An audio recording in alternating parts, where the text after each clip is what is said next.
warahmatullahi wabarakatuh. Teman-teman semuanya, perkenalkan di sini aku Restu Razita Filza Kapukong dari Prodi Psikologi semester 4 Universitas Muhammadiyah Profesor Dr. Hamira. Di sini aku ingin sedikit mengulik nih terkait dengan apa sih yang dimaksud dengan self esteem.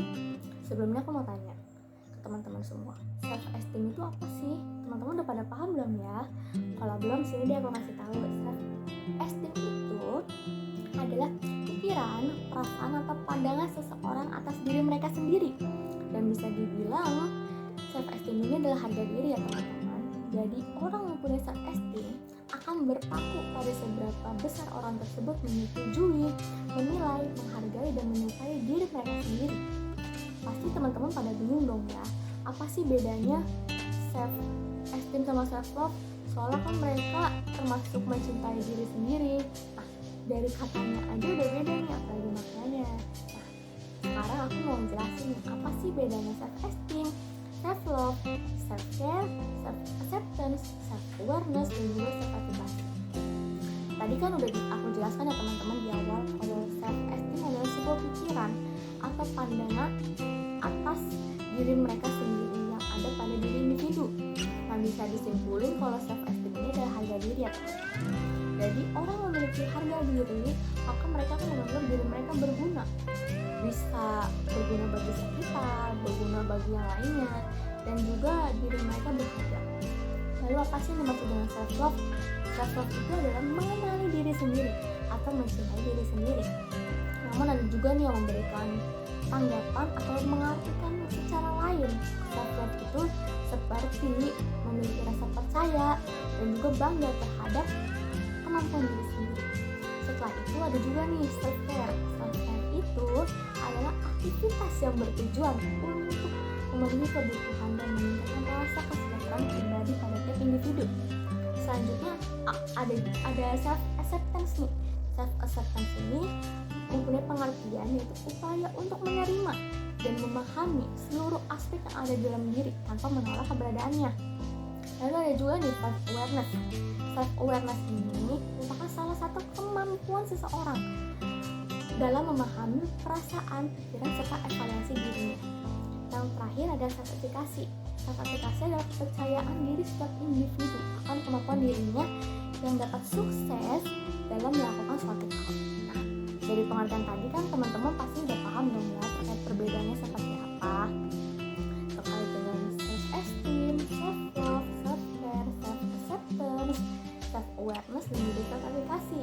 Nah, semuanya itu mempunyai tujuan dan makna yang berbeda. Namun mereka tetap dalam satu concernnya apa sih? Yaitu untuk kenyamanan dan pengembangan diri dalam setiap individu. Oke teman-teman, selanjutnya yang akan aku bahas di sini adalah self esteem dalam perspektif agama dan juga perspektif psikologi. Pasti kan teman-teman bingung ya, emang ada pandangannya, emang ada perspektifnya? Ada dong pasti. Nah, yang pertama akan aku bahas perspektif dalam agama dulu terkait self esteem seperti apa. Dalam Al-Quran diterangkan bahwa self esteem yang dimiliki setiap individu ada dua, yaitu ada positif dan ada negatif. Contoh yang positif itu bisa dibilang seperti mukmin, taat, muslim, baik dan ikhlas. Sedangkan yang negatif itu ada kafir dan musyrik. Adapun dalam Quran surat Al-Hujurat ayat 13 yang artinya, wahai manusia, sungguh kami telah menciptakan kamu dari seorang laki-laki dan seorang perempuan. Kemudian kami jadikan kamu berbangsa-bangsa dan bersuku-suku agar kamu saling mengenal. Sungguh yang paling mulia di antara kamu di sisi Allah ialah orang yang paling bertakwa. Sungguh Allah Maha mengetahui, Maha teliti. Adapun dalam surat At-Tin ayat 4 sampai dengan 6 yang artinya, sesungguhnya kami telah menciptakan manusia dalam bentuk sebaik-baiknya. Kemudian kami kembalikan dia ke tempat yang serendah-rendahnya, neraka, kecuali orang yang beriman dan mengerjakan amal soleh, maka bagi mereka pahala yang tiada putus-putusnya. Selain dari perspektif agama, ada juga dari perspektif psikologi nih. Ada salah satu tokoh psikologi yang menjelaskan self esteem dalam teorinya. Beliau adalah Rosenberg. Yang dalam teorinya beliau menjelaskan bahwa self esteem yang memiliki arti penghargaan diri adalah suatu sikap positif atau negatif terhadap objek tertentu, di mana objek tersebut tiada lain adalah dirinya sendiri. Beliau pun juga berkata bahwa self-esteem berbeda dengan konsep diri pada psikologi. Nah, menurut Rosenberg ada 3 aspek dalam self-esteem menurutnya. Yang pertama itu adalah physical self-esteem. Aspek ini berhubungan dengan kondisi fisik yang saat ini dimiliki oleh seorang individu secara penuh. Yang kedua, ada self-esteem sosial atau social self-esteem. Aspek ini berhubungan dengan kemampuan individu dalam melakukan aktivitas sosialisasinya. Apakah individu tersebut membatasi diri dengan orang lain ataupun malah bersikap sebaliknya. Yang ketiga, performance self-esteem. Aspek yang terakhir ini berhubungan dengan kemampuan dan prestasi yang dapat ditorehkan oleh individu. Selain ada aspek terkait dengan self-esteem yang udah aku bahas tadi, ada juga nih karakter self-esteem. Teman-teman pada kepo nggak ya? Apa sih kira-kira yang menjadi karakter-karakter dari self-esteem itu? Di sini dikatakan Myers pada tahun 1992 membagi 2 kelompok self-esteem berdasarkan tinggi dan rendah. Seperti apa sih tinggi dan rendah itu? Yang pertama, self-esteem tinggi, yaitu orang dengan self-esteem tinggi memiliki kecenderungan karakteristik seperti menghormati diri sendiri, menganggap dirinya berharga, menganggap dirinya berguna, dan tidak menganggap dirinya sebagai seorang yang sempurna dari bentuk atau buruk dari orang lain. Istilahnya tuh kayak penilaian sedang terhadap dirinya. Lalu ada juga orang memiliki self-esteem rendah. Seperti apa sih karakteristiknya? Yaitu contohnya orang yang menolak dirinya secara verbal dan aktif, tidak puas dengan dirinya, tidak menyukai gambaran apapun terkait dengan dirinya, menginginkan perbedaan pada dirinya, namun tidak ada kesanggupan untuk mengubahnya. Singkatnya, individu yang memiliki self-esteem tinggi akan menghargai dirinya sendiri dan menerima apa adanya yang ada pada dalam dirinya, sehingga terhindar dari hal-hal yang negatif. Itu yang tinggi. Nah, untuk individu yang memiliki self-esteem rendah, itu individu akan senantiasa merasa rendah diri. Gimana nih teman-teman, sejauh ini pembahasannya menarik dan mudah dipahami dong ya? Pastilah menarik. Nah, selanjutnya itu aku akan membahas terkait dengan manfaatnya nih. Pasti kita semua kayak mikir kan, self-esteem ada manfaatnya nggak sih kira-kira bagi setiap individu? Ada dong pasti. Yuk disimak penjelasannya.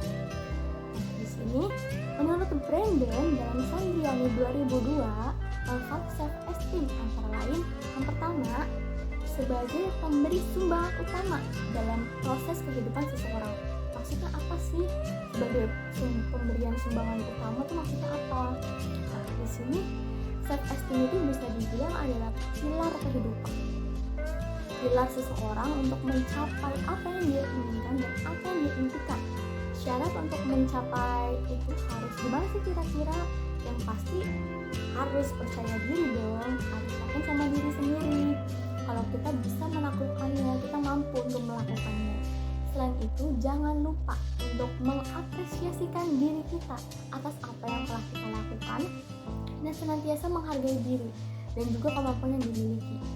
Selanjutnya yang kedua, ada sebagai suatu sistem kekebalan dan kesadaran yang menyediakan daya tahan, kekuatan, serta menyediakan suatu kapasitas yang memungkinkan terjadinya regenerasi pada manusia sehingga perkembangan psikologisnya tidak terhalang. Maksud dari ini adalah kita semua mempunyai batasan untuk melakukan suatu hal. Kita memang harus meyakini bahwa kita bisa melakukannya. Namun semua itu harus dilihat juga kira-kira kondisi fisik kita tuh mampu nggak ya untuk melakukan itu. Jika kita sudah tidak mampu untuk melakukannya, maka jangan untuk dilakukan. Karena semua itu kembali pada kapasitasnya masing-masing ya teman-teman. Jangan dipaksakan. Nah, tadi kan udah ngebahas juga terkait dengan karakteristik ya. Sekarang aku akan bahas lagi nih terkait dengan faktor apa saja sih yang mempengaruhi self-esteem. Kira-kira apa aja ya hal-hal yang mempengaruhi self-esteem? Yang pertama itu ada jenis kelamin. Kenapa jenis kelamin ditaruh pertama? Karena bisa dibilang jenis kelamin ini sangat ngaruh banget ya teman-teman ke perkembangan self-esteem setiap orang gitu kan. wanita selalu merasa self-esteemnya tuh rendah daripada seorang pria. Seperti contohnya ada beberapa hal yang hanya dirasa bisa dilakukan oleh seorang pria. Namun sebenarnya wanita bisa kok melakukannya, walaupun kadang mereka masih takut untuk melakukannya, namun sebenarnya mereka mampu untuk melakukannya gitu kan. Dan sering muncul juga perasaan tidak mampu atau lemah yang menjadikan wanita haruslah selalu merasa untuk dilindungi. Namun pada dasarnya perlindungan ini kita lakukan oleh para wanita karena kita sendiri sebenarnya tidak memerlukan perlindungan orang lain. Kita bisa melindungi diri kita sendiri. Kita tahu porsinya kita masing-masing. Orang lain hanyalah faktor pendukung dan penunjang dari hal apa yang ingin kita lakukan. Selain itu, bentuk peran dan juga harapan yang seringkali diberikan oleh orang tua, lingkungan sekitar itu berbeda tingkatannya. Seperti porsinya pria lebih banyak dibandingkan dengan porsinya wanita. Inilah yang bisa dikatakan kadang wanita mengalami self-esteem yang rendah karena kemampuan yang dimilikinya tidak diapresiasi oleh keadaan di sekitarnya. Yang kedua, ada faktor intelijensi. Prestasi akademik bisa dibilang menjadi poin penting dalam tinggi atau rendahnya self-esteem seseorang ya teman-teman. Mengapa demikian? Karena orang yang memiliki prestasi akademik yang bagus, dia akan senantiasa yakin dan sanggup dalam melakukan berbagai macam hal. Itu dikarenakan dia yakin bahwa hasil yang akan dia peroleh nanti pasti akan sesuai dengan apa yang diharapkan. Berbeda dengan orang yang self-esteemnya rendah, dia tidak yakin dengan apa yang harus dia lakukan. Bahkan dirinya sendiri aja tidak begitu yakin dan ragu untuk mengambil langkah selanjutnya atau bahkan mengambil keputusan. Yang ketiga, ada kondisi fisik. Kondisi fisik sangat berpengaruh bagi self-esteem seseorang. Saat ini pasti kita kenal dong ya dengan istilah good looking. Dia good looking, sedangkan aku enggak. Dia good looking, itu good looking. Pasti kita tahu dong ya good looking seperti apa. Nah, good looking ini bisa diartikan sebagai seseorang yang berpenampilan menarik dan memiliki wajah yang cantik atau tampan. Banyak sekali yang merasa sedih atau tidak yakin memiliki teman atau berada di lingkungannya jika mereka tidak mempunyai paras yang rupawan. Sehingga bagi mereka yang merasa tidak good looking, lebih sering menganggap dirinya tidak berguna bagi orang lain dan hanya menjadi beban saja. Padahal paras rupawan itu tidak menjamin potensi yang dalam diri kalian itu bagus atau tidak. Semua itu tidak dijamin. Banyak orang di luaran sana yang parasnya biasa saja atau bisa dibilang tidak menarik, tapi mereka memiliki kesuksesan dan potensi yang bagus. Hal ini dikarenakan kondisi fisiknya tersebut mereka tidak jadikan sebagai kelemahan, tapi melainkan mereka jadikan sebagai acuan bahwa mereka bisa lebih dari apa yang orang lain bayangkan, apa yang orang lain remehkan terhadapnya. Dengan cara apa?